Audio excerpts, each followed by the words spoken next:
I saw everything, every tear, every fight, every silent plea for help.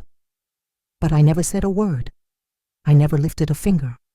For 80 years, I watched my daughter struggle, and now, with time slipping away, I'm finally telling the truth no one ever heard. If you've ever stayed silent when you should have spoken up, hit subscribe, because this story is about to change the way you see love, regret, and the things we never say. I used to think that love meant silence, that watching from the distance was enough, that staying out of the mess was the way to keep peace in the family. But I was wrong, terribly wrong. I'm 80 years old now, and time has given me something. I never asked for clarity, and with it, regret. So much regret. You see, I watched everything. My daughter's tears at night, my son-in-law's anger, the fear in my grandchildren's eyes. I saw it all. But I did nothing. No words, no action, no protection. Why? Because I was scared.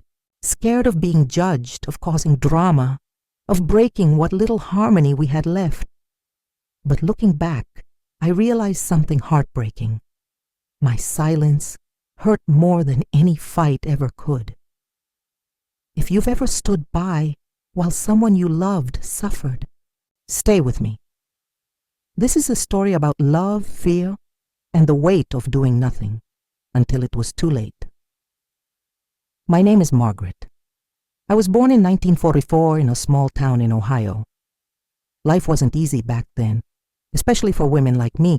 We were taught to be quiet, to follow, never to lead. I married young, had one daughter, and lived the kind of life people described as ordinary. But beneath that ordinary surface, things were far from peaceful. My daughter Sarah was the light of my life. She was strong-willed, passionate, everything I never had the courage to be. But when she married James, something changed. At first it was subtle, the way he spoke over her, dismissed her opinions. Then came the yelling, the slammed doors, the nights I heard her crying through the walls.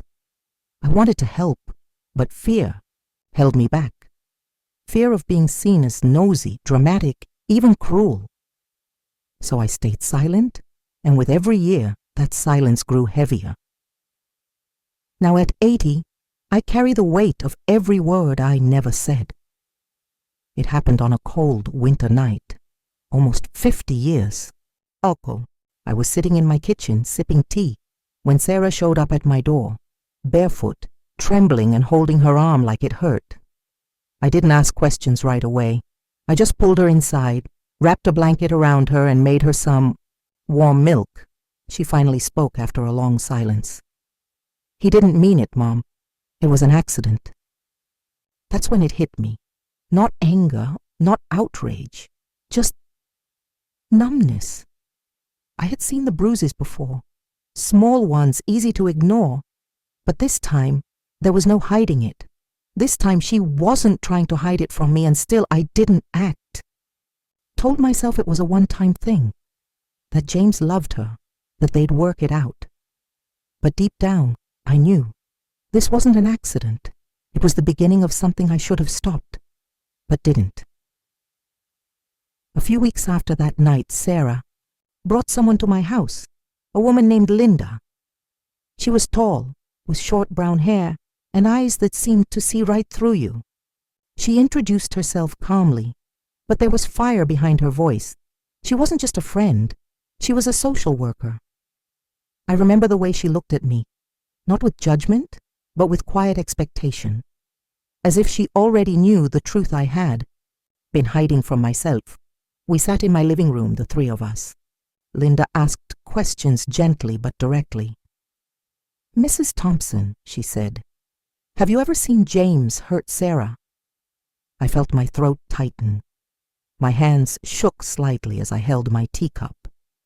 Sarah looked at me, pleading silently, and for a moment, I almost lied again. But something about Linda's presence made it impossible to stay silent, like a dam inside me had finally cracked. "I have," I whispered. "More than once." The words felt foreign in my mouth. Saying them out loud made it real. Linda nodded, not surprised. Then she turned to me and asked the question I'd been avoiding for years. Do you want to help her? That moment changed everything. I couldn't sleep. Every time I closed my eyes, I saw Sarah as a little girl, laughing in the yard full of life and dreams. Then I saw her again that cold night, scared, broken, trying so hard to protect the man who hurt her. For the first time in my life, I felt something shift inside me. Not anger, not fear, guilt, and with it, a strange kind of strength. Linda came back a week later. This time, I was ready. We talked, just the two of us. She didn't push or pressure. She listened. And slowly, I started to speak. About my upbringing, how women in my generation were taught to stay quiet, to not interfere. How I believed that keeping the peace was more important than speaking the truth. She nodded gently and said, "You weren't weak, Margaret. You were conditioned." Those words hit me like a wave. Maybe I wasn't evil for staying silent, but I could still choose to do something now. So I did. I offered Sarah a place to stay, away from him. It wasn't much, but it was the first real thing I had ever done to protect my daughter. And for the first time in years, I felt like a mother. At first she was quiet, withdrawn. She kept her distance, like she was waiting for me to change, my mind to send her back. But I didn't. Every morning I made her breakfast. Every night I asked how she was feeling. Not just physically, but emotionally. At first she shrugged it off, but slowly she started to talk. We sat on the porch, most evenings wrapped in blankets, watching the sun set behind the trees. And in those quiet moments she began to share things I had never heard before. How she used to apologize for existing. How she believed no one else would ever love her. How she stayed because she thought that's what real love looked like. Sacrifice, pain, forgiveness. I listened. I didn't interrupt. I didn't judge. One evening, after a long silence, she turned to me and said, "Why didn't you say something sooner?" My heart broke all over again. "I was scared," I whispered. "And I'm so sorry." She didn't cry. She just nodded. That was the moment I realized something powerful. We were healing together. It wouldn't happen overnight. There were still setbacks, moments of doubt, times when she wanted to go back. But I stayed by her side, not as the silent mother I once was, but as the woman who finally chose to act. I saw her face change as she listened. Her hands trembled. She tried to stay calm, but I could hear her voice shaking. When she hung up, she just stood there, staring at the phone like it held all the answers. "He wants me back," she said quietly. My heart pounded in my chest.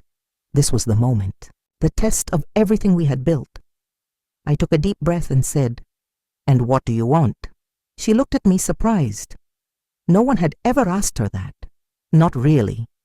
Tears filled her eyes, and then for the first time, she said, "I don't know." That's when I made a choice, not out of fear, but out of love. "I'll go with you," I said, "to counseling, to court, to wherever you need to go." It was the first time I didn't wait to be asked. It was the first time I stepped forward, not back. And in that moment, I finally became the mother she deserved. We were at the community center for a support group meeting, and he walked in, like he belonged there, calm, kind, with eyes that didn't rush. He introduced himself to everyone, but when he looked at Sarah, something shifted.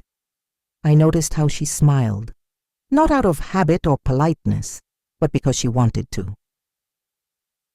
They started talking after the session. At first, just small things. The weather, books they liked. But soon, their conversations grew longer, deeper. One Saturday, Daniel invited us both for coffee. Not as a couple, not even as friends, just people who wanted to be around each other. We sat outside a little cafe, birds chirping above us, sunlight warming our skin.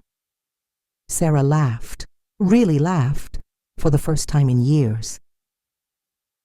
Later, as we walked home, she said softly, "He doesn't look at me like I'm broken." I took her hand in mine and said, "Because you're not." Watching her fall in love again was like watching a flower bloom after winter, slowly, carefully, but beautifully. And this time, I wasn't silent. I cheered for her. I believed in her. I believed in them. For the first time, I wasn't just watching. As the months passed, Sarah and Daniel grew closer. But this wasn't some fairy tale romance. It was real, messy, beautiful healing. There were days when Sarah couldn't get out of bed. Days when a certain tone in his voice would send her spiraling back to memories she couldn't shake. And every time that happened, I saw Daniel sit with her, not trying to fix things, just holding space for her pain. That's when I realized how different he was. He didn't run from her past. He walked beside her through it. I became part of their world, too. We had dinners together, long walks on Sundays, even movie nights where we'd all pile onto the couch like a real family. One night after everyone else had gone to sleep, Sarah came into the kitchen where I was sipping tea. She sat down across from me and said, "You know, I used to think you didn't care." My heart sank. "I did," I whispered. "I just didn't know how to show it." She reached across the table and took my hand. "But you do now," she said. I nodded, tears welling up. We weren't perfect. We never would be. But we were learning together. And for the first time in my life, I felt like I belonged. Not just as a mother, but as a woman who finally chose to be there, fully for the people I loved. I thought I was protecting my family by staying out of their struggles. But all I did was let the pain grow. For Sarah, for me, for all of us. It took decades for me to find my voice. And when I finally did, it wasn't loud or dramatic. It was soft, steady, and full of love. And that made all the difference. Today, I sit here not as the woman who watched and did nothing, but as the woman who chose to change. If there's one thing I've learned, it's this. Love isn't just about being there. It's about showing up, even when it's hard, even when you're afraid, because silence doesn't protect. It only delays the healing. And now at 80, I finally understand what it means to be a mother. If my story touched your heart, please hit that subscribe button. If you've ever stayed silent when someone needed you, or if you're still learning how to speak up, this is for you. Drop a comment and tell me where you're watching from. I'd love to hear your story too. And if you know someone who might need to hear this, share it. You never know whose life you might change with just one click. Thank you for being here, for listening, for caring. Because sometimes, all it takes is one voice to make a difference.